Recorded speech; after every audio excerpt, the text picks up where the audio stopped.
Vijana wenzangu mpo hapa mnaniangalia, mnasema kwamba nikaokoka napoteza tu muda, na kuokoka ni ushamba, kuokoka ni mambo ya wazee, eti kuokoka ni mambo ya wazee, mambo yamepitwa na wakati.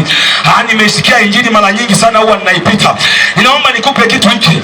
Kulikuwepo na wizi wawili pale msalabani ambao walikuwa wamesulubiwa na Yesu.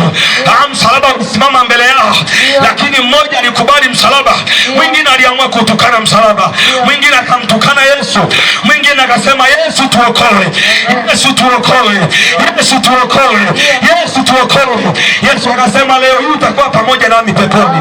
Naomba nikwambie kitu kimoja, mtu wa Mungu. Yule mwizi aliponea chupuchupu, aliponea chupuchupu, aliponea chupuchupu.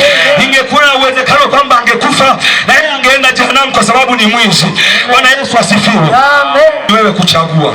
Biblia inasema hivi, chagua kati ya uzima na mauti. Njia ziko mbili. Wengine wanasema kwa sababu mimi ninasali, kwa hiyo mimi nimeokoka. Kuna mwingine unaweza ukawa unasali bado haujaokoka, kwa sababu kuokoka ni maamuzi binafsi. Yesu anaweza akawa mwokozi wetu, lakini asiwe mwokozi wako wewe. Kwa nini? Kwa sababu ni jambo la mtu binafsi. Mungu anaweza akaitwa Mungu wetu, lakini hawezi akaitwa Mungu wako, kwa sababu hujampa maisha yako. Ni lazima uamue kumpa maisha yako, umwambie Yesu, ninakupokea leo, uwe Bwana na mwokozi wa maisha yangu. Siulizi kwamba wewe unaenda unashiriki ushirika mtakatifu. Mimi siulizi kwamba kama unaenda kanisani kila Jumapili. Mimi siulizi kwamba kama uko kwenye kikundi cha kwaya. Ninataka nikuulize, umempa Yesu maisha yako? Ndio. Muulize jirani, umempa Yesu maisha yako?